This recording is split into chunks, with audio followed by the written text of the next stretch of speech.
नाशिक जिल्ह्याच्या निफाड तालुक्यातील लासलगाव जवळील कोमटगाव येथील शेतकरी मंगला संजय गांगुर्डे यांनी आपल्या 2 एकरवरील द्राक्ष बागेवर कुऱ्हाड चालवली आहे। 3-4 वर्षांपासून सातत्यानं पडणाऱ्या गारपीट आणि अवकाळी पावसामुळे त्यांच्या हातातोंडाशी आलेला घास हिरावला गेल्याचं त्यांनी सांगितलंय।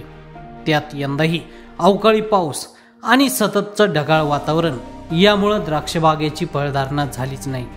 पंचनामे करण्यासाठी तलाठी आणि कृषी अधिकारी यांना विनवणी केली, मात्र तेही आले नाही। द्राक्ष उत्पादक शेतकऱ्यावर कर्जाचा डोंगर वाढला। या आर्थिक संकटानं संतप्त होऊन त्यांचा मुलगा संजय गांगुर्डे यांनी टोकाचं पाऊल उचलत द्राक्ष बागेवरच कुऱ्हाड चालवली। मी आता सध्या द्राक्ष बाग तोडायचं कारण असं आहे का 3 ते 4 वर्षापासून मला द्राक्ष बागेचं 1 रुपयाही भेटलेला नाही आहे आणि लाखो रुपये खर्च करून बी मी कर्ज काढलेलं आहे। बँक ऑफ इंडियाकडून 9 लाख रुपये कर्ज घेतलं होतं बाग उभं करण्यासाठी। ते फेडणं तर नाही झालं, पण त्याचा अजून डोंगर झालेला आहे। आणि कसं तलाठी कृषी अधिकारी आम्ही यांची संपर्क केला होता का पंचनाम्यासाठी यावं आमच्या भागात, पण अजून तर कोणी आलेलं नाही आहे। आणि त्याच्यामुळं आता आत्महत्येशिवाय काही पर्याय राहिलेला नाही। आम्हाला असं वाटतंय का सरकारनं कर्जमाफी जाहीर करावी।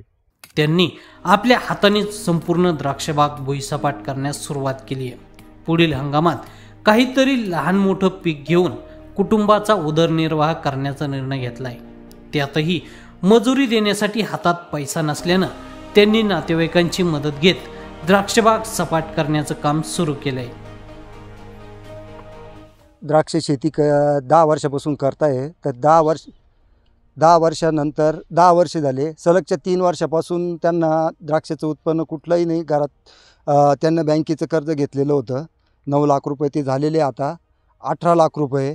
तर या वर्षी मिळेल त्या वर्षी मिळेल या अपेक्षा पायी 3 वर्षे खूप अजूनच कर्जाचा डोंगर वाढत गेला आणि शेवटी ह्या वर्षी त्यांनी असा निर्णय घेतला का ही द्राक्ष बागच नको आहे, मला छोटं मोठं पीक उभं करून आम्ही आमचा उदरनिर्वाह करू बा। आम्हाला तुम्ही एवढी मदत करा का कमीत कमी द्राक्ष बाग तोडण्यासाठी थोडीफार आम्हाला मदत करा, अशी त्यांनी विनंती केली। मग मी आलेलो आहे त्यांना मदत करण्यासाठी।